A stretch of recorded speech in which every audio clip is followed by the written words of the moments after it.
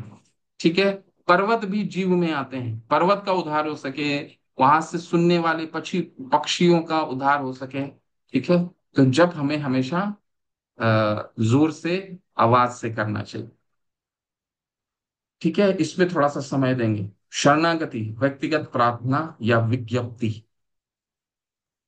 ठीक है, प्रार्थनाएं तीन प्रकार की होती हैं, जो हम जितने भी हमारे वैष्णव गीत हैं वो तीन प्रकार की होती हैं: संप्रार्थनिकता, दैन्य बोधिका और लालसा माई।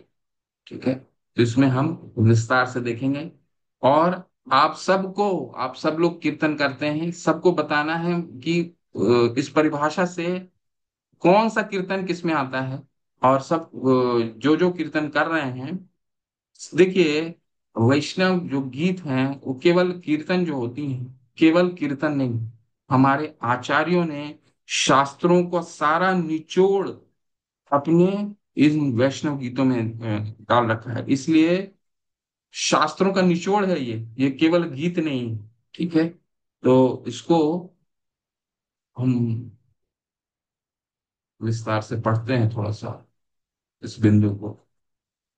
हरे कृष्ण कृष्ण कृष्ण हरे हरे राम राम राम हरे हरे, हरे कृष्ण कृष्ण कृष्ण हरे राम, राम राम हरे कृष्ण कृष्ण कृष्ण हरे राम, हरे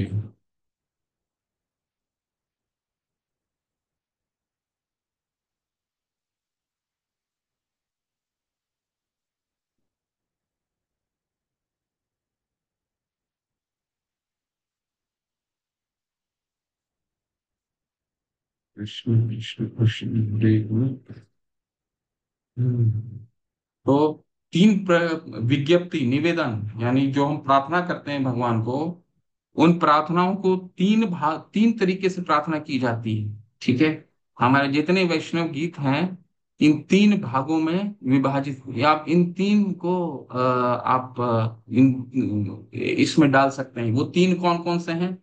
संप्रार्थनात्मकता, संप्रार्थनात्मिका, यानी कि संप्रार्थनात्मिका का क्या मतलब हुआ? प्रार्थनाएं जो हम करते हैं भावपूर्ण प्रार्थना करते हुए। ठीक है, तो इसको थोड़ा सा कोई पढ़िए और आप लोग स्मरण याद करिए, और इसमें उदाहरण में मेरे को बताइए कि कौन से हैं।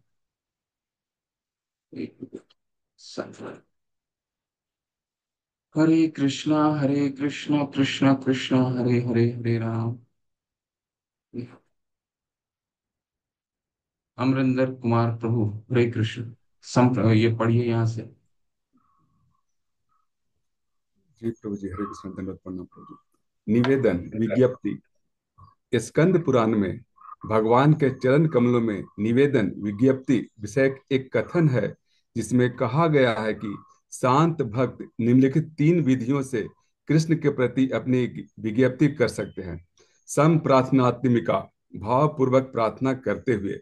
दैन्य बोधिका, अपने आप को विनीत रूप से प्रस्तुत करते हुए। लालसामयी, किसी सिद्धि की इच्छा करते हुए। आध्यात्मिक जीवन की किसी सिद्धि की आकांक्षा इंद्रिय तृप्ति नहीं होती। जब भक्त को भगवान के साथ अपने स्वाभाविक संबंध की कुछ अनुभूति होती है, तो उसे अपनी आदि स्थिति समझ में आती है, और वह कृष्ण के मित्र, दास, माता, पिता या प्रेमी के रूप में फिर से स्थापित होना चाहता है।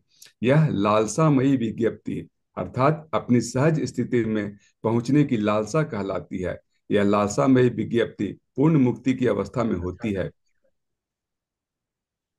और पारिभाषिक दृष्टि से स्वरूप सिद्ध कहलाती है, जिसमें जीव पूर्ण आध्यात्मिक उन्नति तथा आत्म प्रकाश के द्वारा भगवान के साथ अपने मूल संबंध को समझता है। आगे पढ़ना प्रभु जी। जी, वो भी पढ़िए। पद्म इसके बाद पुराण में भगवान से प्रार्थना करते हुए भक्त के द्वारा विज्ञप्ति का कथन मिलता है। हे प्रभु, मुझे पता है कि युक्तियों में युवकों के लिए स्वाभाविक एक स्नेह मिनट रुक होता चाहिए प्रभु। हरे कृष्ण, हरे कृष्ण। तो पहला तीन में से संप्राथमिका, दैन्य बोधिका और लालसामय। तो शिला प्रभुपाद लालसामय को यहाँ भी समझाएंगे, बाद में भी समझाओ। अभी क्या लालसामय का प्रार्थना है, लालसामय के बारे में क्या कह रहे हैं? जब एक व्यक्ति को वो प्रार्थना जो भगवान के समीप की जाती है, जिसमें जब वो व्यक्ति अपना स्वरूप जान जाता है, स्वरूप जान जाता है, और लालसामय, लौलियम, यानी लालसामय मतलब लालच, भगवान के लिए ललाहित होता है। ठीक है, तो इसको कहते हैं लालसामय। अभी आप लोग याद करके रखिए, हम जब बाद में पहुंचेंगे तो इसको कौन कौन से ऐसे गीत हैं जो लालसामय में आते हैं, ठीक है, अगर आपको स्मरण में है तो बहुत अच्छा है। तो लालसामय में वह कृष्ण के मित्र, दास, माता, पिता या प्रेमी के रूप में फिर से स्थापित होना चाहता है। ये तभी आएगा जब स्वरूप की प्राप्ति होगी, जब ये सबसे ब्रह्मांडे भ्रमिते कौन भाग्यवान जीव, गुरु कृष्ण प्रसादित भक्ति लता बीज। लता बीज का सबसे जो चरम सीमा है प्रेम का स्वरूप, वो प्रेम के स्तर में जब एक भक्त पहुंचता है, तब वो भगवान के लिए ललाहित होता है, लालच करता है। शिला प्रभुपाद भक्ति परम पूज्य भक्ति चारू स्वामी महाराज ने अपने एक लेक्चर में बताते हैं कि शिला प्रभुपाद को एक श्लोक ने उनका उनके जीवन को इतना उत्साहित रखा। उसमें से एक वो श्लोक है, क्या है? कृष्णा भक्ति रस भवितामति, क्रियतम अपि कुतो अपि लभ्यते, तत्र लौल्यम मूलम एकलम, जन्म कोटि सुकृतेर न लभ्यते। ये एक श्लोक है जिसको शिला प्रभुपाद को, ये इस्कॉन का जो फाउंडेशन हुआ, इस्कॉन जो निर्माण हुआ, इस श्लोक का बहुत महत्वपूर्ण भाग है। क्या है? कृष्णा भक्ति रस भवितामति,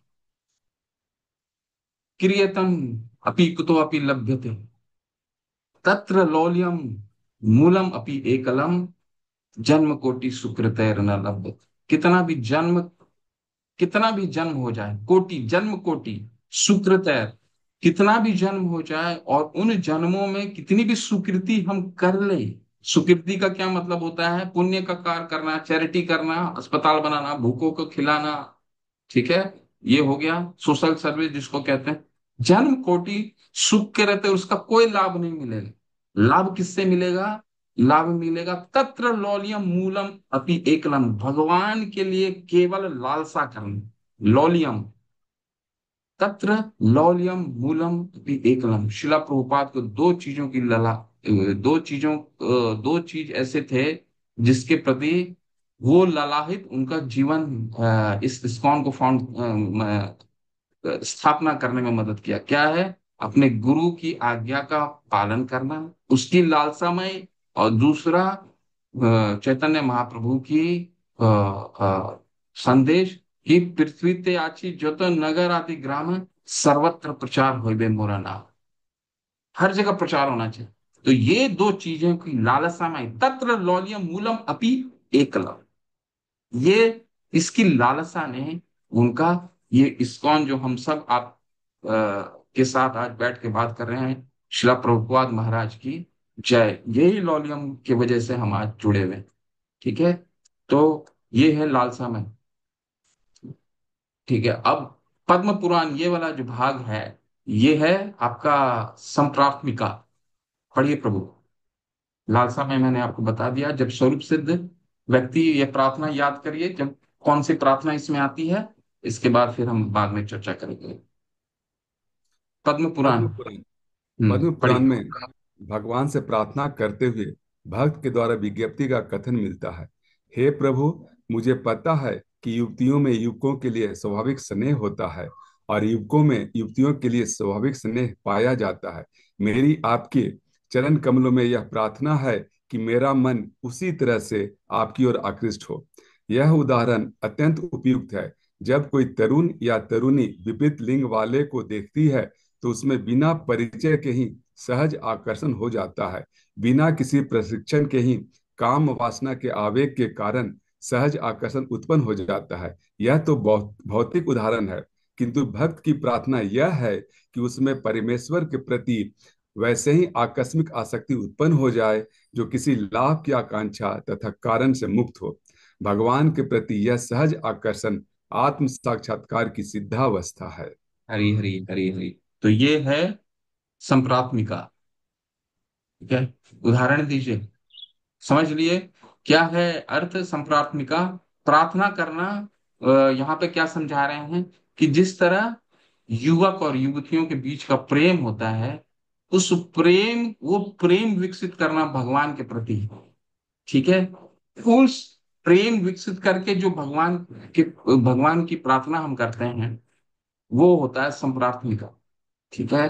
तो ऐसे कई प्रार्थनाएं हैं, कई ऐसे वैष्णव गीत हैं जो संप्रार्थनिका है। आप उदाहरण के से समझाइए। जब तक उदाहरण नहीं समझेंगे तब तक इसको समझ नहीं पाएंगे। उदाहरण अगर किसी को याद है तो समझाइए।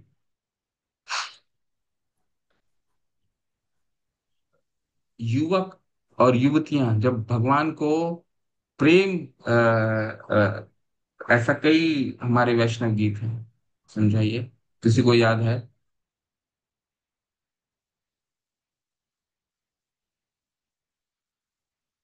सुधीर प्रसारी प्रभु, हरे कृष्णा। कौन हरे सी कृष्ण। प्रार्थना है प्रभु? प्रश्न क्या पूछा, मैं समझ नहीं पाया प्रभु। संप्राथमिका। हमने अभी पढ़ा ना, तीन तरह की विज्ञप्तियां होती हैं, प्रार्थना होती हैं। संप्राथमिका, संप्राथमिका का हमने परिभाषा समझा। क्या परिभाषा है? ये वो प्रार्थनाएं हैं जिन प्रार्थनाओं में जिस तरह युवक और युवतियों के बीच में प्रेम संबंध स्थापित होता है, ऐसा ही संबंध जब एक भक्त अपने भगवान से स्थापित करता है और प्रार्थना करता है, तो उसको संप्रार्थमिका कहा जाता है। ऐसी कई वैष्णव गीत हैं, प्रचलित गीत हैं जो हम तो गाते हैं। ये बताइए। इसमें मुझे राधा कृष्ण प्राण मोरा भी हो सकता है कि भगवान के प्रति हम अपना स्नेह दिखा रहे हैं कि वो मेरे प्राण है, उनके अतिरिक्त हमारी कोई गति नहीं है ना। हम्म, या भजऊं रे मन श्री नंद नंदन। हम्म। तो हमें भगवान का भजन करते रहना है, क्योंकि वो कोई भी हमें मानव योनि जो है बहुत ही मुश्किल से मिली है ना। भक्ति विनोद ठाकुर का भूलिया तुम्हारे संसारे। नहीं नहीं नहीं, भूलिया तुम्हारे वो नहीं है, प्रार्थना नहीं। अच्छा। संप्रार्थमिका मतलब हम जो भगवान की प्रार्थना करते हैं। अच्छा, तीन मंगल आरती हम करते हैं। मंगल आरती में हम कौन कौन सा गीत गाते हैं? पहले गुरु अष्टकम गाते हैं, नरसिंह आरती गाते हैं। नरसिंह आरती बताइए क्या है? इतो नरसिंह पर तो नामस्ते नहीं, वो ठीक नरसिंहाय। है। ठीक, ठीक है प्रभु। और दूसरे को चांस देते हैं जी। और कोई भाग लेना चाहते हैं? सुजाता माता कुछ बोलना चाहते हैं? हाँ। हाँ प्रभु जी, जो मैंने बहुत ज्यादा सुना नहीं, पर हित 84 में मैंने सुना था कि राधा कृष्ण का जो विषय आप बता रहे हैं प्रेम के, वहाँ पे राधा का जो सखी था वो सभी प्रेम पूर्वक एक गीत अब वहाँ पे प्रार्थना किया जा रहा था गीत 84 में कि कृष्ण के बिना राधा कुछ नहीं है और राधा के बिना भी कुछ नहीं है। कृष्ण जो कृष्ण चाहते हैं वही राधा चाहते हैं। ऐसा कुछ सुना था मैंने। तो हम नरसिंह आरती करते हैं। माता, नरसिंह आरती क्या है? हाँ ठीक है ठीक है। ना नमस्ते आय प्रहलाद लाद हिरण्यकशिपूर्वक्षः हिरण्यकशिपूर्वक्षः शिलाटङ्कानखालाये नमस्ते नरसिंहाय नमस्ते नरसिंहाय। इतो नरसिंहो परतो नरसिंहो यतो यतो यामि ततो नरसिंहो बाहिर्नरसिंहो हृदये नरसिंहो नरसिंह आदिं शरणं प्रपदे नमस्ते नरसिंहाय नमस्ते नरसिंहाय तव करकमलबरे नाकम् अद्भुत सिंहा दौलितो हिरण्यकशिपु तनुभृङ्गम् केशबुधृत नरहरिरूप जय जगदीश हरे जय जगदीश हरे जय जगदीश हरे केशबुधृत नरहरिरूप जय जगदीश हरे जय जगदीश हरे जय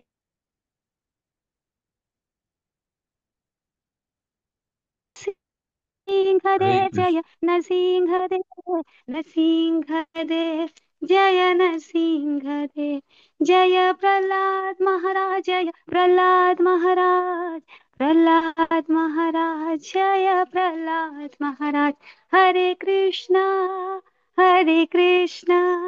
कृष्णा कृष्णा हरे हरे हरे हरे कृष्ण माता, राम हरे कृष्णा। हरे हरे राम। कृष्ण माता। बहुत सुंदर। तो ये प्रार्थना आपने अभी गाया, ये प्रार्थना क्या है?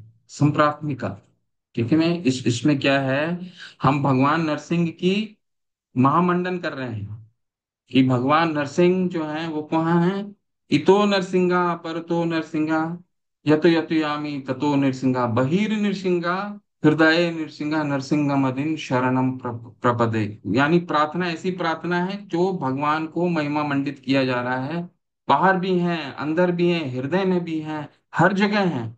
और अपने अपने नाखूनों से, हाँ, हिरण्यकशिपु को की छाती को वो भंग करते हैं। ठीक है।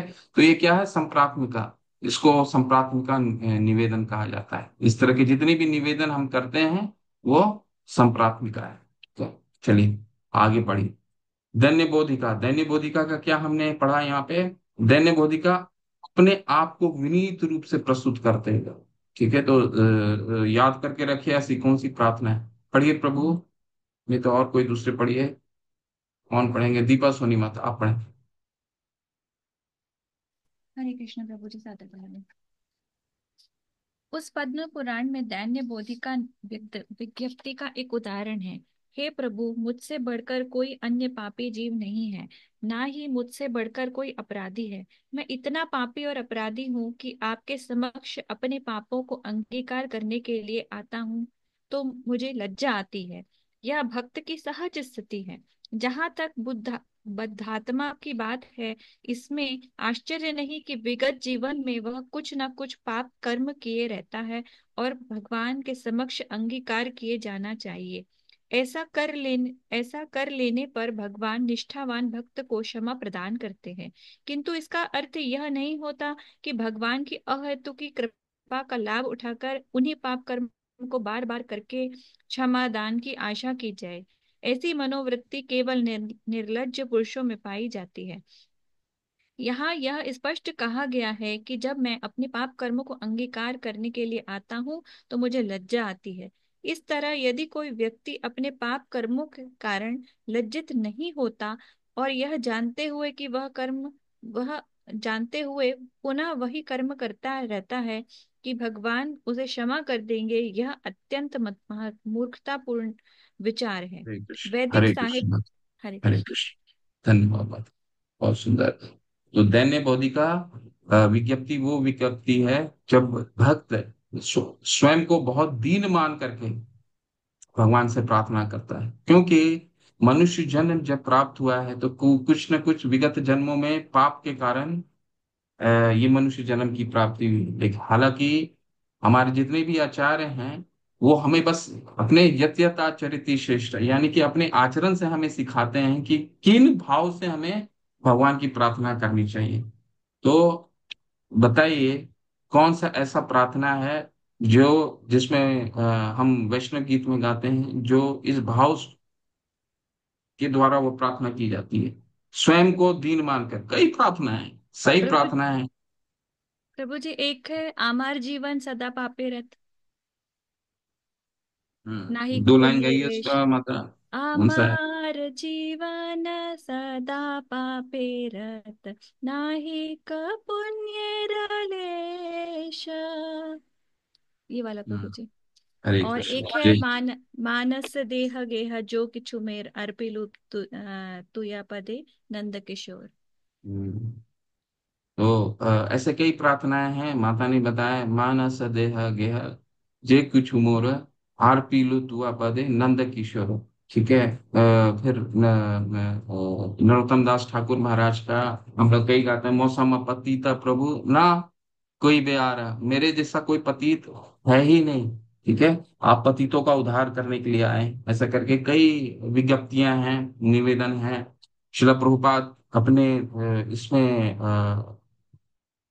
विज्ञप्ति में, जब वो बॉस्टन में थे तो बॉस्टन में उन्होंने क्या लिखा, भक्ति नहीं वेदा नहीं, नाम से खूब डरो, भक्ति वेदांता नाम सा भक्ति वेदांता नाम सबई सार्थक करो। मुझे भक्ति नहीं, वेदा नहीं, ना ही मुझे भक्ति करनी आती है, ना ही वेदों का मुझे ज्ञान है। केवल नाम पे दृढ़ श्रद्धा है। नाम से खूब डरो, भक्ति वेदांता नाम तुम सार्थक करो, तुम सार्थक करो। तो मेरा जो भक्ति वेदांत जो मेरा नाम है, वो आपसे प्रार्थना है कि उसको सार्थक कीजिए। तो ऐसे कई विज्ञप्तियां हैं जिसमें वैष्णव जो हैं वो स्वयं स्वयं को दीनहीन मान करके भगवान से प्रार्थना करते हैं, ताकि भगवान उद्देश्य क्या होता है, ताकि भगवान हमारे विगत जन्मों के पापों को क्षमा कर दे। ठीक है। तो दो हमने देखा, हमने वैसे तीनों पढ़ लिया, लालसामय, दैन्य बोधि, संप्राथमिका और दैन्य बोधिका। अब लालसामय में थोड़ा सा और समय देंगे।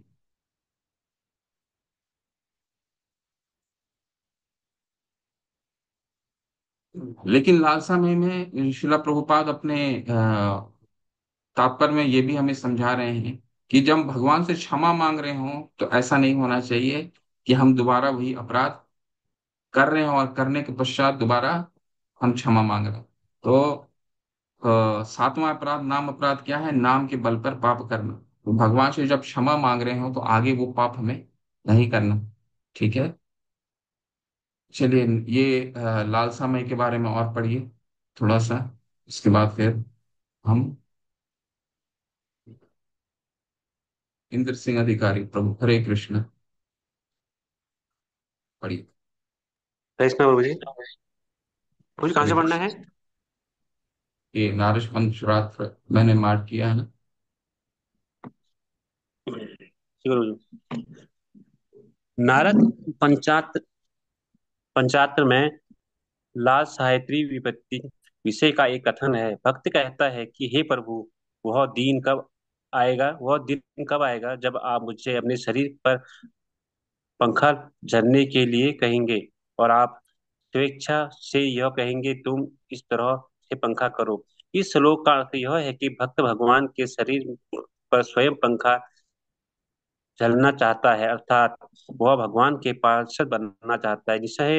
निसंदेह भक्ति किसी भी हैसियत से, चाहे दास या मित्र या प्रेमी रूप में हो, भगवान को प्रत्यक्ष सात्विक शांति से करना चाहिए, किंतु अपनी अपनी विविध रुचि के अनुसार कोई भी इसे एक संबंध चाहता है। यहाँ पर भक्त भगवान का दास बनने की लालसा रखता है और वह भगवान को पंखा झरना चाहता है, जैसे उसकी अतरंगा शक्ति लक्ष्मी जी करती हैं।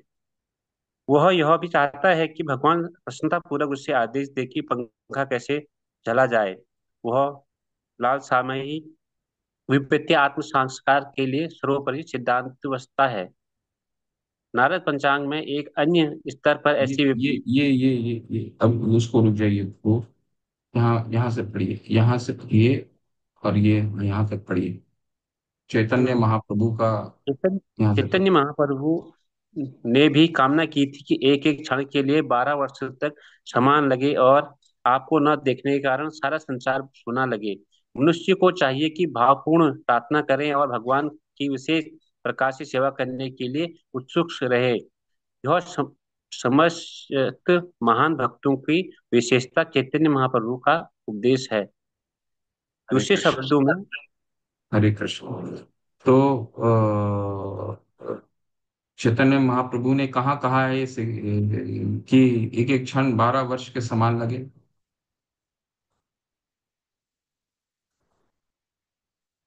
शून्यायितं जगत् सर्वं गोविंद विधेन में युगायितं निमेषेन चक्षुषा प्रवाहिशायितं शून्यायितं जगत् सर्वं गोविंद विरहेन में गोविंद के विरह में युगायितम ये एक युग के बराबर ये क्षण लग रहा है।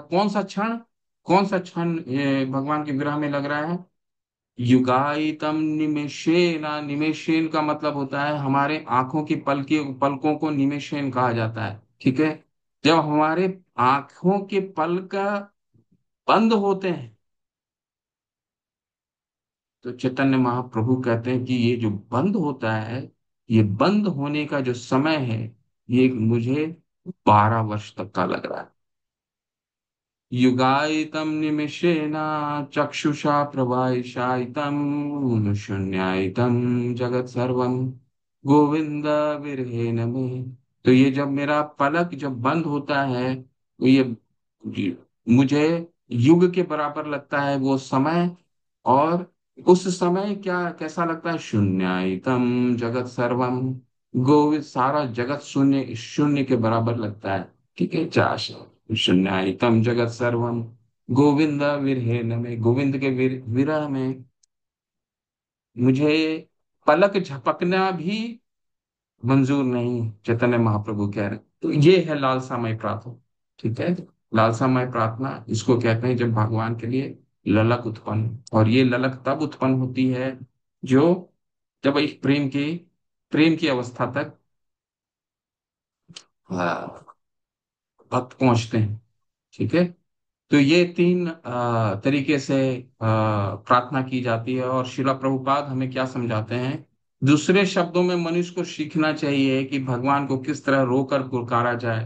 तो जिस तरह बच्चे शिला प्रभुपाद ने हमें समझाया कि प्रार्थना कैसी करनी चाहिए। हरे कृष्णा कृष्णा कृष्णा हरे हरे हरे राम राम राम हरे हरे। हाथ को बिल्कुल उठा करके। क्यों। क्योंकि जब बच्चा हाथ उठाता है तो माँ उनकी किलकारियां सुनती है। ठीक वैसे ही हमें भगवान का बच्चे बन करके उसी तरह किलकारी करनी चाहिए, उसी तरह भगवान के लिए पुकारना चाहिए। तो जब तक बच्चा नहीं पुकारता माँ भी नहीं सुनती। तो ऐसा नहीं है। लेकिन भगवान तो सुनते हैं, लेकिन हमें पुकारने का क्या तरीका है। इसीलिए हम अपने जब भी हम प्रार्थना करते हैं तो हाथ को उठा करके। ठीक है। तो ये मुख्य उद्देश्य है लालसामय उत्पन्न करने का। ठीक है। हालांकि हमें सहजिया नहीं बनना है। सहजिया श्रील रूप गोस्वामी बाद दूसरे या तीसरे अध्याय में सहजिया को लेकर के आए हैं कि हमें ये दिखावा के लिए इन चीजों को शिला प्रभुपाद समझाते हैं कि दिखावा नहीं होना चाहिए। ये स्वतः ही जब हम वैदिक भक्ति के नियमों का पालन करेंगे, प्रार्थनाएं करेंगे, तो ये स्वतः विकसित होगा। अगर गुरु और गौरांग की कृपा हुई तो। ठीक है। तो ये मुख्य था आज का। बाकी तीन चीजें और हैं जो हम प्रेजेंटेशन से अपने पढ़ लेते हैं। ठीक है।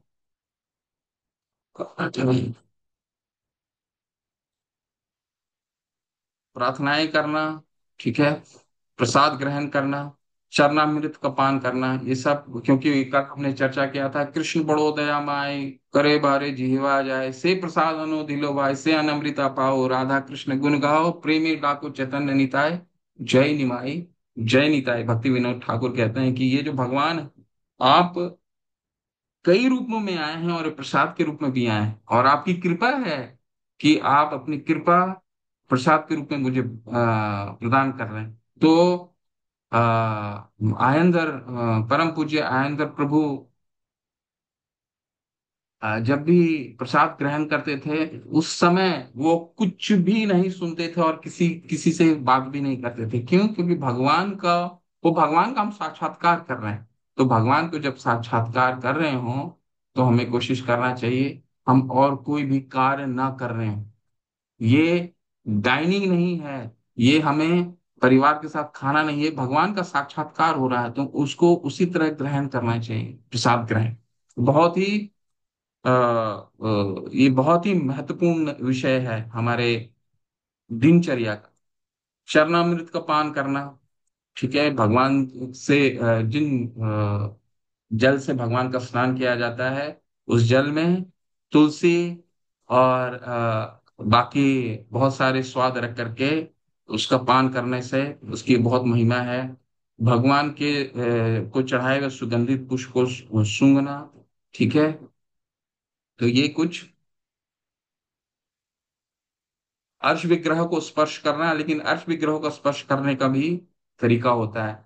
केवल पहल करने वाले व्यक्ति ही कर सकता है, किसी पर रोक नहीं है, वो साफ सुथरे होने चाहिए, कठोर। ठीक है, कभी भी हमें गंदगी में अर्श विग्रह अपने, चाहे वो घर के अर्श विग्रह क्यों ना हो, कहीं के भी विग्रह, विग्रह विग्रह है। सकृद यदक प्रतिमा अंतराहिता मनोमयी भागवती ददौ गतिम। ठीक है, तो सुखदेव गोस्वामी कहते हैं सकृद यदंग प्रतिमा अंतराहिता मनोमयी भागवतीम ददौ गतिम। एक बार जिसने मन में भी अर्च विग्रह को सोच करके उसका विग्रह बना दिया, तो विग्रह बनाने के मात्र से मनोमयी भागवतीम ददौ गतिम, तो हम भगवान के गति को प्राप्त करते हैं। तो अर्च विग्रह कोई सामान्य नहीं है, वो स्वयं भगवान आते हैं। तो हमें उनको स्पर्श करने से पहले स्वयं को स्वच्छ रखना बहुत जरूरी है।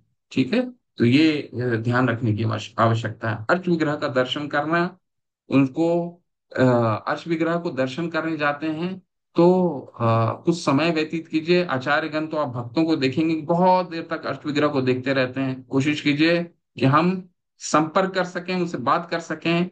श्लोक याद करते हैं तो श्लोक भगवान को अपने अर्च विग्रह को सुनाइए, तो उनसे संपर्क करने की प्रयास कीजिए, उनको सुनाइए। ठीक है, उत्तम श्लोक है वार्तया आयुर्हर्ति वे पुंसाम उद्यानस्तन चयन्नसो यत्कथिता ही अर्था उत्तम श्लोका वार्तया। तो हमारा हर दिन हमारा समय कम होता जा रहा है। ठीक है, आयुर्हर्ति वे पुंसा, भगवान क्या है, काल के रूप में आते हैं। कलो अस्मिन लोक क्षय कृत प्रविधो, 11वें अध्याय में भगवान कहते हैं भगवत गीता में, मैं इन सब का क्षय होने वाला है, जितने तुम आसपास देख रहे हो ना, सबका क्षय होने वाला। कलो अस्मिन लोक क्षय कृत प्रविधो, सबका, सबकी सब मृत्यु को प्राप्त होने वाले हैं। तो ये जो काल है, हम कुछ भी कर लें, हमारी गति आयुर्हर्ति वे पुंसाम उदयनस्तन चयन्नसौ, सूर्य का उदय और अस्त होने से, केवल उदय और अस्त से ही हमारा एक दिन कम हो जाता है और हम अपने अंतिम समय के निकट पहुंचने लगते हैं। लेकिन जो बचा हुआ समय है, इसको हमें अगर सफल बनाना, तो उसके लिए क्या सुखमुनि बता रहे हैं, आयुर्हर्ति वे पुंसाम उदयनस्तन चयन्नसौ यत कथिते अर्था उत्तम श्लोका वार्तया। तो भगवान भगवान को उत्तम श्लोक भी कहा जाता है। क्यों? श्लोक का मतलब होता है कविता, और वो कविता जिसमें उत्तम के बारे में चर्चा हो रही हो उसको कहा जाता है उत्तम श्लोक वार्ता। जब उत्तम श्लोक के बारे में हम सुनते हैं, वार्ता करते हैं, बोलते हैं, तो हमारा बचा हुआ जीवन भी सफल हो जाता है और हम अपनी उम्र को रोक लेते हैं। पता ही नहीं चलता है कैसे समय चल जाएगा, वह खत्म हो रहा है। इसलिए ये अर्श विग्रह का दर्शन हमें उसी रूप में करना है कि ये हमारे लिए बहुत महत्वपूर्ण समय है। ठीक है, तो आरती और उत्सव को देखना, ये सब बहुत ही महात्म्य है, तो इसको आप पढ़िए। ठीक है, अतीत में ब्राह्मण की हत्या से क्षमा, केवल देखिए कितनी महिमा है ब्राह्मण की हत्या से। अगर किसी ने ब्राह्मण की हत्या की है, तो उससे भी केवल हम आरती और उत्सव को देखते हैं, उससे क्षय हो जाता है। लेकिन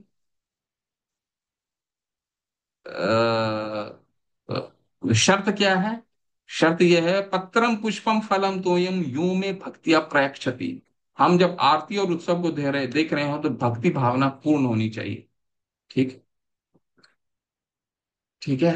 तो ये है आपका 9वां अध्याय, 10वां अध्याय। अगले सत्र में हम करेंगे। तो ये बहुत सुंदर है अगला सत्र, इसको हम और कुछ निवेदन है और कुछ भक्ति के कुछ वही चीजों को और पढ़ेंगे, क्या क्या चीज करनी चाहिए, रूप गोस्वामी हमें समझाएंगे और किन किन बातों को हमें ध्यान रखना है। ठीक है, तो शिल प्रभुपाद की जय। अभी पिछले सत्रों में हमने थोड़ा सा भगवत गीता करते हैं 5 मिनट। तो आपको सबसे आपको हम 2-3 हफ्ते पहले बताया कि भगवत गीता जब भी हम कोई ग्रंथ पढ़ रहे हैं, ठीक है, तो सबसे अच्छा तरीका क्या है, जब आप भक्ति रसामृत सिंधु खोलते हैं तो शिला प्रभुपाद कई सिद्धांतों का कई ग्रंथों का वहां पे उल्लेख करते हैं। यहाँ पे ये श्लोक है, यहाँ पे ये श्लोक है, यहाँ पे ये श्लोक है। तो हमें कोशिश करना है कि उन श्लोकों को हम पढ़ें। वेदाबेस है, वेदाबेस में जाइए, उन श्लोकों को हम पढ़ें, क्या कहना चाह रहे हैं, क्यों श्लोक वहां पे डाला गया है, श्लोक में क्या कहा गया है, ऐसे पढ़िए। और नहीं तो अगर वो शुरू में करने में मुश्किल है तो भगवत गीता तो हमने पढ़ रखा है, भगवत गीता को खोल करके भक्ति रसामृत सिंधु पढ़िए। ठीक है, ये हमें जरूर करना चाहिए, तभी हमारा जो अध्ययन है वो पूर्ण रूप से होगा। ठीक है, तो इस तरह से हम पढ़ सकते हैं, ऐसा हमें आचार्य बताते हैं। सीनियर डिवोटी, हमारे सीनियर भक्त इस तरह से हमें समझाते हैं कि हमें पढ़ने का यही हमारा पाठ्यक्रम पाठ्य इसी तरह से करना चाहिए। भक्ति भगवत गीता में भगवान आपको सबको भाग लेना है कि कोई एक या दो जिसने जो अध्ययन करा है, हमारे लिए क्या क्या इंस्ट्रक्शन दिए हैं, हमारे लिए क्या क्या निर्देश दिए हैं, कुछ भी निर्देश बता सकते हैं हम। भगवान ने हर एक अध्याय में हमारे लिए बहुत सारे निर्देश दिए हैं, हर एक सिद्धांत हमारे लिए बहुत महत्वपूर्ण। कोई हर एक अध्याय कवर करना चाहिए। हर एक अध्याय, पहला अध्याय में भगवान ने कुछ बोला नहीं है। ठीक है, पहले अध्याय में भगवान ने कुछ नहीं बोला है, फिर भी हमारे लिए कुछ संदेश है। क्या संदेश है पहले अध्याय में, कौन बताएगा? पहले अध्याय में हमारे लिए क्या संदेश है? विमला माता, हरे कृष्ण। हरे कृष्ण प्रभु जी। मतलब पहले अध्याय में यही बताया, पहला श्लोक ही बहुत कुछ बताता है कि धर्म क्षेत्र कुरुक्षेत्र समवेतायुः सवः माम का पांडवास्येव किम कुर्वत संजय। मतलब यहाँ पे ये माम का वर्ड बहुत इंपॉर्टेंट है कि जब भी राजा ने मेरा और पांडवों का, मतलब दोनों में डिफरेंशिएट किया, जो राजा हो उनको ये नहीं करना चाहिए। तो उससे हमें भी ये सीखना चाहिए कि कभी भी भक्त और अभक्त में हमें डिफरेंशिएट नहीं करना चाहिए। और दूसरा तो तीन लोगों की मनोस्थिति बताई जाती है। फिर पहले श्लोक में ही युद्ध ना करने के लिए अर्जुन के बहुत सारे रीजंस बताए गए हैं। पहले ही अध्याय में 5 रीजंस बताए गए कि उसको करुणा होती है, पाप का भय लगता है, फिर कोई आनंद नहीं है, फिर कुटुंबी जनों का सरल वो सरल सारांश में परंपरा एक एक टूटने का। एक एक एक बस एक सेंटेंस में बताइए। पहला अध्याय में एक सेंटेंस में आपने बताया कि पहला जो श्लोक है माता, आपको पहला श्लोक हमें ये ज्ञान देता है कि ये भगवत गीता बोली क्यों गई। ठीक है, हालांकि पहला अध्याय में हमें सिर्फ एक, अगर हम कोई एक चीज उठाना चाहें तो एक चीज ये उठा सकते हैं कि हमें सामने वाले की पूरी तकलीफ सुन लेनी चाहिए। ठीक है, शिला इसलिए भगवान उवाचा नहीं आया पहला अध्याय में, भगवान मतलब उवाचा नहीं। ठीक है। जब तक भगवान को हम शरणागत नहीं होते हैं ना, तब तक भगवान हमें इतना ज्ञान नहीं देते हैं। वो बिल्कुल। है क्योंकि दूसरे अध्याय में जब भी अर्जुन ने शरणागति स्वीकारी 2.7 में कार्पण्य दोषो, तब उसके बाद ही भगवान ने ज्ञान देना शुरू किया था। हरे हम्म, कृष्ण। हरे कृष्ण। जी बिल्कुल, जब तक माता ने जैसे समझाया, जब तक बोले ना, तब तक कोई पूछे ना, तब तक हमें बिल्कुल बोलना नहीं चाहिए, स्वयं से ज्ञान नहीं देना चाहिए। पहला अध्याय में हमें ये शिक्षा प्राप्त होती।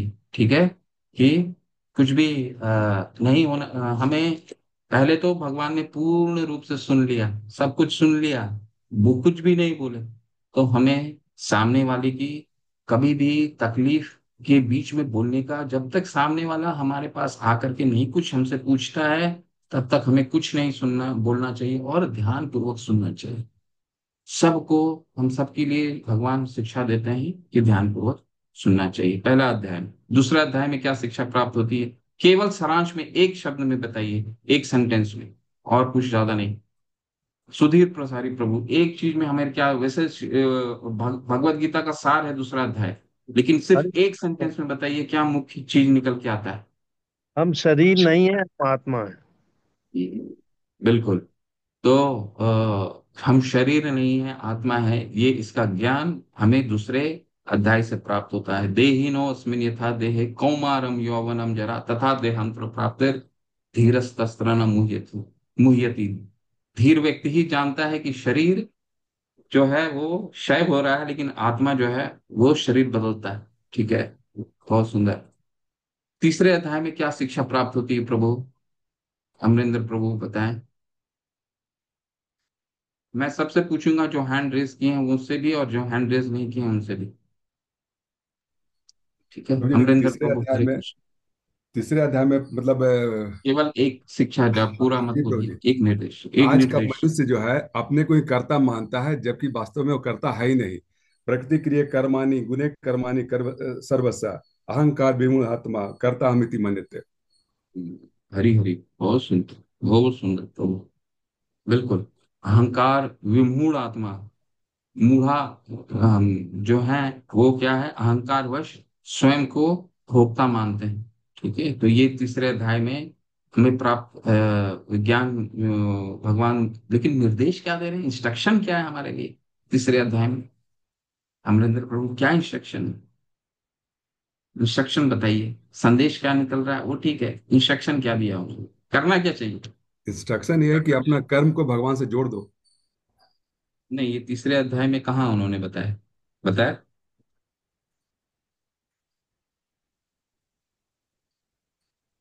तीसरा नहीं, ये तो अध्याय का पांचवा अध्याय में आ 27वां जाता है। श्लोक, 27 श्लोक और 28 श्लोक में भगवान बताते हैं, इंद्रियाणि प्राणाहुर इंद्रिय भय परमना मनस्त मनस्तस्तु परम बुद्धियो बुद्धियो परस्तस्तु स।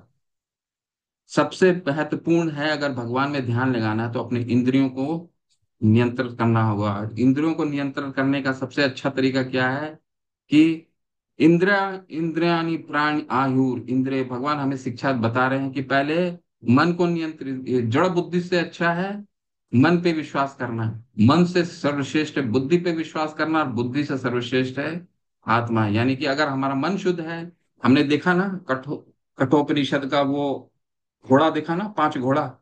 ठीक है, तो अगर हमारा मन शुद्ध है तो बुद्धि, मन क्या है, लगाम क्या है, बुद्धि, और फिर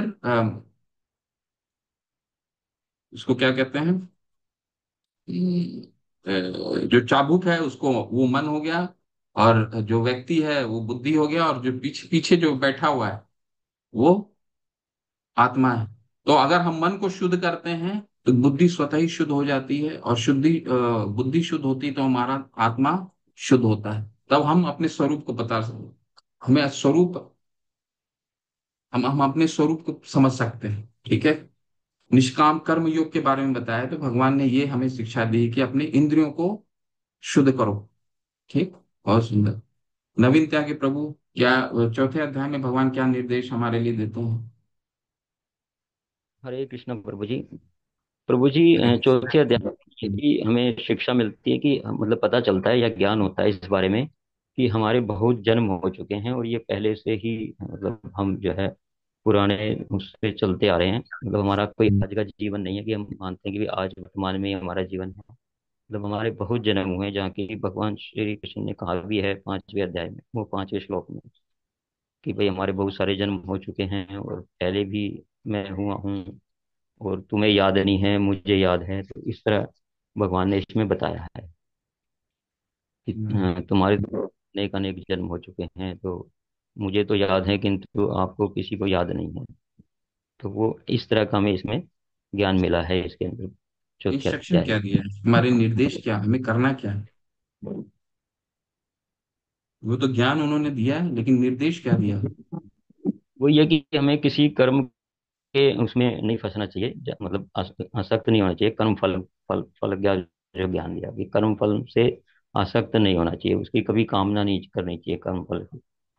और हमें जो है मतलब निस्वार्थ जो हमें अपने कर्तव्य करते रहने चाहिए, मतलब उसमें हमें लिप्त नहीं होना चाहिए कर्मों के अंदर, जो कर्म के जो फल हैं। तो उस ये जी हमें उसमें शिक्षा मिलती है। जी जी जी। तो सबसे महत्वपूर्ण हमारा भगवान ने वहाँ हमें निर्देश दिया है कि जो मेरे दिव्यता को समझ लेता है, मेरे जन्म को और मेरे कर्म को दिव्यता को समझ लेता है, तो फिर इस धरातल पे दोबारा जन्म नहीं लेता है। जन्म कर्म च मे दिव्यम यो वेति तत्वतः त्यक्त्वा देहम पुनर्जन्म नेति मामिति सो अर्जुन। तो हमें भगवान की दिव्यता को समझना है, ये भगवान का मुख्य निर्देश है चौथे अध्याय में। वैसे बहुत निर्देश दिए हैं उन्होंने, चौथे तीसरे, लेकिन हम सिर्फ एक कोई निर्देश समझने की प्रयास कर रहे हैं। तो ये बहुत महत्वपूर्ण है। बहुत सुंदर प्रभु, हरि हरि। आकाशदीप प्रभु, हरे कृष्णा। क्या निर्देश है प्रभु पांचवें अध्याय में भगवान के? आकाशदीप। ओके। सुभद्रा करुणा माता। हरे कृष्णा, दंडवत प्रणाम प्रभु। भोक्ता राम तपस्याम सर्वलोक महेश्वरम। हम्म। पांचवे बहुत फाइव सुंदर, पॉइंट बहुत सुंदर। स्वयं को स्वयं को भोक्ता नहीं मानना, भगवान की इस वर्चस्व को हमें अ, स्वीकार करना है। भगवान ही भोक्ता है। भोक्ता राम यज्ञ तपसाम, सभी यज्ञ के भगवान भोक्ता राम है। यज्ञ तपसाम सर्वलोक महेश्वर सुहृदय सर्व, उनसे बड़ा कोई हितैषी है ही नहीं हमारा, जो हमारे लिए, जो हम जिस भी स्थिति में हैं आज भक्ति करने के लिए पर्याप्त है हमारी वो स्थिति। क्योंकि जो भी स्थिति में हम बैठ के अभी आज सुन रहे हैं, वो सुहृदय है। भगवान हमारे लिए इतने हितैषी हैं कि हमें ये सुनने के लिए ये मौका दिया है कि हम सभी लोग बैठ करके ये भगवत गीता या उनके भक्तों द्वारा लिखा हुआ ग्रंथ को हम सुन रहे हैं। ठीक है, सुहृदय। ठीक है, इससे बड़ा कोई हितैषी नहीं है। तो हमें किसी भी समय में विक्षिप्त नहीं होना चाहिए, दुखी नहीं होना चाहिए। क्यों? क्योंकि जो भी दुखी भी अगर दे रहे हैं भगवान, तो उस समय की स्थिति अनुसार भगवान वो सबसे सर्वश्रेष्ठ, वो सर्वश्रेष्ठ हमारे लिए विकल्प था, ऐसा समझ करके हमको ग्रहण करना। बहुत सुंदर मत। छठे में क्या बताएं भगवान? छठे में हम क्या इंस्ट्रक्शन देते हैं भगवान? कोई बताए। मन ही अपना शत्रु होता है, मन ही बंधु होता है। मन को वश में करके भगवत भावना में जो योगी होता है वही सर्वश्रेष्ठ होता है। बिल्कुल बहुत सुंदर बात है। बंधुरात्मना आत्मना तस्य ये न आत्मना आत्मना जीता। बंधुरात्मना, मन को अगर हम बंधु बना लिया, मित्र बना लिया मन को, तो वो हमारा सबसे बड़ा मित्र है। और नहीं तो शत्रुवते, वो उससे बड़ा कोई शत्रु नहीं है। ठीक है। मन अगर मन को नियंत्रित कर लें, तो शिला प्रभुपाद बताते हैं कि वो मंदिर की तरफ भी आपका गाड़ी मुड़ सकता है, और मन आपका शत्रु है तो कोई ऐसी जगह लेकर के जाएगा जो आपके लिए उचित नहीं है। ठीक है, तो मन सबसे बड़ा, ये छठा अध्याय का निर्देश है। सातवां का तो बहुत बहुत निर्देश है। एक कोई बताइए सातवां का क्या निर्देश है? नहीं याद है? सातवां में तो बहुत निर्देश है, तो एक बताइए जी। दीपा सोनीमा। देवी ही उषा गुणमयी मम माया दुरत्या मामेव प्रपद्यन्ते मायामेतं तरन्ति ते। इसमें भगवान हम्म, बताते हैं कि जो मेरी माया है वो बहुत ही बलवती है और उससे पार पाना बहुत ही कठिन है, लेकिन जो लोग मेरे शरणागत हो जाते हैं वो लोग इसको सरलता से पार कर सकते हैं। बहुत सुंदर, बहुत सुंदर। बहुत अच्छा निर्देश भगवान ने दिया, माता ने बहुत अच्छे से बताया। देवी ही ऐसी गुणमयी, ये हम ये गुण में फंसे हुए हैं, तीनों गुणों में, वो इसको पार कर पाना बहुत मुश्किल है। ठीक है, लेकिन मेरे शरण में कोई आता है तो इसको एक ही उपाय है, मेरे शरण में आना। ठीक है, बहुत सुंदर मतलब। ओके। 8वें में क्या बताते हैं?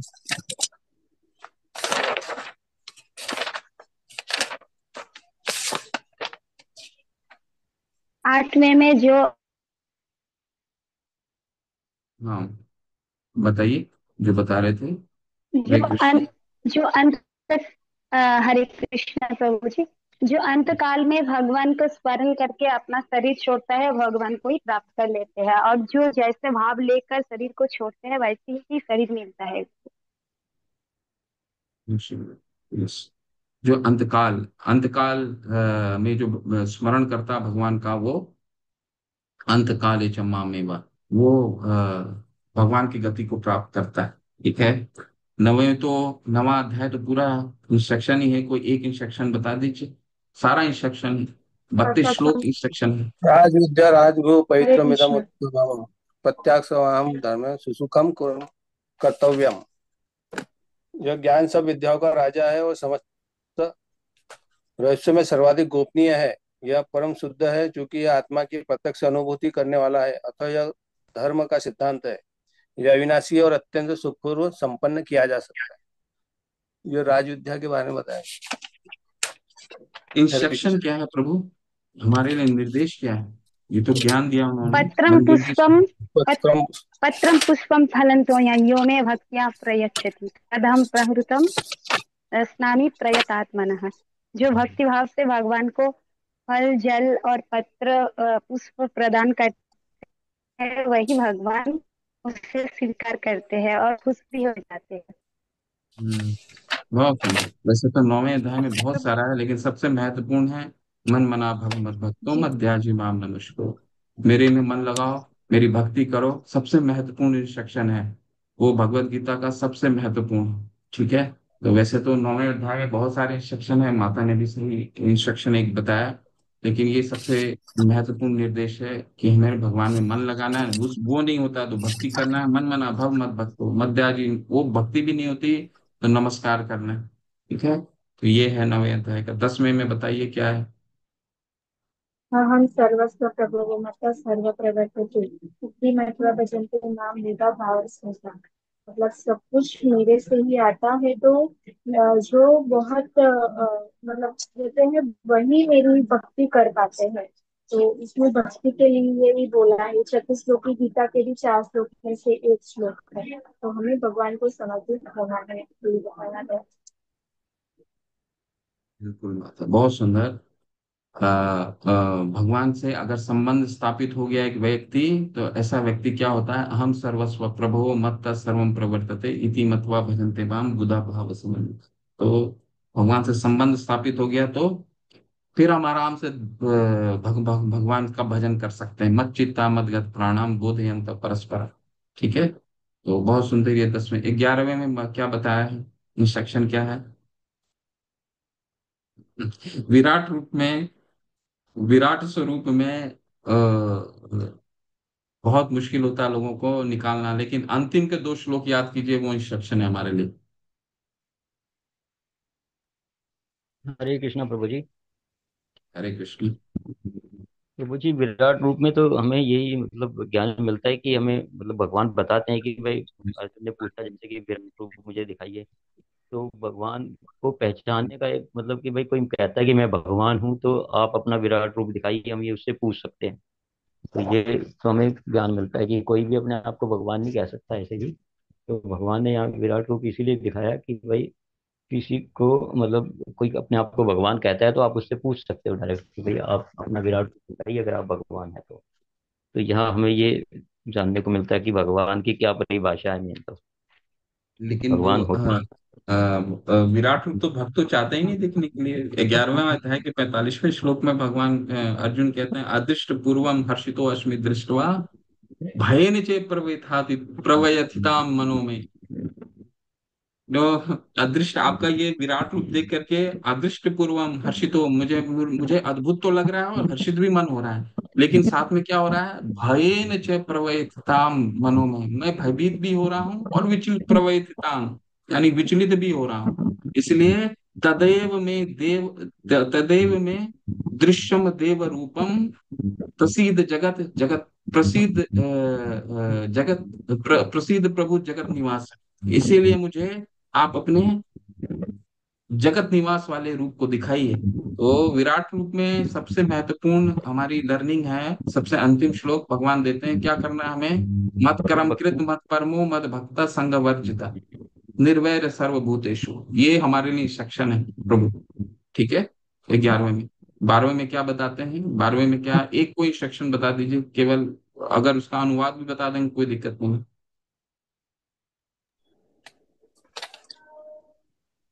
किसी को याद नहीं है? मम्मी वंश जी कि लोग वो इसके शुद्ध शुद्ध सारी बुद्धि मुझ में लगाओ। हम्म, ये बताइए। शुद्ध भक्त का जो लक्षण है वो कौन सा भक्त भगवान का प्रिय है यही बताया गया है। 12 से 20 स्कंद है, वही बताया गया है। जैसे कि एक मैं बता रही हूँ कि समय सत्य उच्च मित्रे च तथा मानपमानय हो शीतोष्ण सुख दुखेषु समसंग विवर्जित है। जो शत्रु मित्र शीत तथा उष्ण से समभाव रखते वही भगवान का बहुत प्रिय होते हैं। जो निंदा स्तुति में समभाव रखते हैं वही भगवान का प्रिय होते हैं। ये बहुत सुंदर। तो 12वें अध्याय में भी हमारा बहुत सारे इंस्ट्रक्शन है, लेकिन सबसे महत्वपूर्ण इंस्ट्रक्शन है कि अर्जुन के प्रश्न का उत्तर देते हैं भगवान कि निराकारवादी सर्वश्रेष्ठ है या सकारवादी। तो भगवान कहते हैं कि दोनों ठीक है, दोनों आता है, एक न एक दिन मेरे पास आ जाते हैं। निराकारवादी भी एक दिन मेरे पास आ जाते हैं, लेकिन तुमको सकारवादी ही बेहतर है। क्यों? कलेशो अधिकतर अस्तेषाम अव्यक्त आसक्त, क्यों ये जो निर्विशेषवादी का जो मार्ग है वो कलेशों भरा है। इसलिए तुम क्या करो, तुमको अगर जल्दी मेरे पास आना है तो तुम सकार पूजा करो। ये सबसे महत्वपूर्ण इंस्ट्रक्शन है। बाकी आपने जो कहा वो भी इंस्ट्रक्शन है, बहुत सारे इंस्ट्रक्शन है, परंतु हमें मुख्य मुख्य बिंदु को उठाना है। ठीक है। 13वें अध्याय में भगवान क्या कहते हैं कि हमें जैसा शरीर प्राप्त होता है वो शरीर के हम जिम्मेदार खुद हैं, स्वतंत्रता हैं। पुरुषम प्रकृति स्तो ही भुंजते प्रकृति जान गुणान कारणम गुण संगस्य सत सत योनिसी जन्मसु। इसीलिए ये सत सत योनिसी जो अच्छा अच्छा योनि प्राप्त होता है या बुरा योनि प्राप्त होता है, अमानव शरीर मिलता है, पशु शरीर मिलता है, इसकी स्वतंत्रता हमारे पास है। ये भगवान हमें नहीं देते हैं, हम जैसा इस शरीर में कार्य करेंगे वैसी प्राप्त होगा। ठीक है। अगर इस शरीर का दुरुपयोग किया जाएगा और पशु तुल्य हम खाना खाएंगे तो अगला जन्म हम पशु में ही प्राप्ति होगी। इसलिए भगवान हमें निर्देश देते हैं कि हमें क्या करना चाहिए, कैसे ये शरीर को उपयोग करना चाहिए। 14वें अध्याय में भगवान क्या है, बहुत सारे हैं, लेकिन सबसे महत्वपूर्ण क्या है, भक्त्या माम सबसे महत्वपूर्ण है माम च यो अव्य विचारे न भक्ति योग न सेवते सह गुणान संतीत्यतान ब्रह्म भूयाय कल्पते। जो मेरे 3 गुणों को पार कर जाता है वो मेरे, ये 14वें अध्याय में 3 गुणों का चर्चा हुआ है ना, वो 3 गुणों को पार जो कर जाता है वो मेरे तक पहुंचता है। इसलिए तुम्हें गुणातीत बनना है। ठीक है, ऐसा बताते हैं। 15वें अध्याय में बहुत सारा श्लोक है, बहुत सारा निर्देश है, लेकिन सबसे महत्वपूर्ण है कि भगवान सबसे इतने महान क्यों हैं, कैसे महान हैं। तो हमें ये हमेशा ध्यान रखना है, भगवान खाना जो हम खाते हैं, खाना भी हम पचाने की शक्ति नहीं है। ठीक है, तो भगवान वहां पे बहुत सारे निर्देश देते हैं। सबसे महत्वपूर्ण है सर्वस्वचाम हृदय सन्न विष्णु मत्त स्मृतिर ज्ञानम अपोहनम च। ठीक है। भगवान जो हमें ज्ञान देते हैं, जो स्मृति है, जो विस्मृति है, वो उनके कारण है। और जो वेद प्राप्त हुए हैं, तो वेदों वेदों का जानने का क्या उद्देश्य है, भगवान को जानना। तो हमारे लिए क्या निर्देश है, भगवान की महानता को जानना और उनके दिए हुए निर्देशों का पालन करना। ठीक है। क्यों? क्योंकि हमारे हाथ में जो खाना खाते हैं वो भी हम नहीं पचा पाते हैं, भगवान पचाने में मदद करते हैं। ठीक है। हम वैश्वनरो भूतवा प्राणी नाम देहम आश्रिता प्राण अपान समायुक्तम। भगवान कह रहे हैं कि ये जो खाना पचता है, ये ये खाना पचाने का जो खाना जो पचता है वो भी मैं पचाता हूँ। ठीक है। तो भगवान की महानता को समझ करके हमें उनको स्वीकार, वो भगवान पुरुषोत्तम क्यों है वो हमें समझाता। 16वां में देवी और असुरी गुण के बारे में चर्चा हुई है, और सबसे महत्वपूर्ण क्या है, 16वें अध्याय में भगवान के बताते हैं जो शास्त्रों का पालन करता है वो, यह शास्त्र विधि उत्सृजे वर्तते काम कारता न सिद्धिम अवाप्नोति न शुद्धम न पराम गतिम। जो व्यक्ति शास्त्रों का शास्त्रों को नहीं मानता, वो किसी भी तरह का परम गति, ना उसको सुख प्राप्त होने वाला है, नहीं परम गति की प्राप्ति होने वाली है। इसलिए हमें शास्त्रों के दिए हुए आदेशा अनुसार कार्य करना चाहिए। 16वें अध्याय में भगवान बताते हैं। 17वें में बहुत सारे इंस्ट्रक्शन है, हमें सतुगुण में क्या करना चाहिए, रजोगुण में क्या करना चाहिए, किस तरह खाना खाना चाहिए, दान कैसे देना चाहिए, यज्ञ कैसे करनी चाहिए। 17वें में ये बता रहे हैं। 18वें में तो बहुत सारा संदेश है, और सबसे महत्वपूर्ण संदेश क्या है कि 1866 कोई गा दीजिए, 1866, और आज हम संपन्न करें। कौन गाएंगे 1866? 1866 किसको स्मरण है, याद है? सर्वधर्मान् परित्यज्य मामेकं शरणं व्रज अहं त्वां सर्वपापेभ्यो मोक्षयिष्यामि मा शुच। हरी हरी। तो ये सबसे महत्वपूर्ण संदेश है, निर्देश है हमारे लिए, जो भगवान हमें बताए, जो जो भी बताया है तुमको अभी तक जो भी बताया है वो अपनी जगह रखो। सब क्या करो, अगर तुम मेरे शरण पकड़ते हो तो उन सब पापों को मैं क्षय कर दूंगा। 7वें अध्याय में तो भगवान ने बताया, ये शातन तो गतम पापम जनाना पुण्य कर्म नाम ते द्वंद मोह निर्मुक्ता भजनते माम दृढ़ व्रता। जब तक तुम पाप से मुक्त नहीं होगे तब तक मेरे को भजन नहीं कर सकते, ऐसा 7वें अध्याय के 28वें श्लोक में बताया। लेकिन 18वां अध्याय पहुंचते पहुंचते भगवान कहते हैं वो भी छोड़ो, छोड़ो, कुछ तुमको कुछ करने की जरूरत नहीं। क्या करना है, मेरे शरण में आ जाओ, वो भी पाप में तुमको क्षय कर दूंगा, कुछ करने की आवश्यकता। ठीक है, तो ये अंतिम निर्देश है। तो भगवत गीता बार बार उसको पढ़ते रहिए, निरंतर इसको पढ़ते रहिए, और जब भी भक्ति रसामृत पढ़ते हैं तो उसके साथ उसको निश्चित रूप से अध्ययन कीजिए। हरि हरि शिल प्रभुपाद की जय। ठीक है, तो हम प्रश्न अगले सत्र में लेंगे। किसी का कोई संशय तो नहीं है? कोई एक संशय बोल सकते हैं, इसके बाद अगले सत्र में चर्चा होगी। आज लेट हो गए हैं काफी।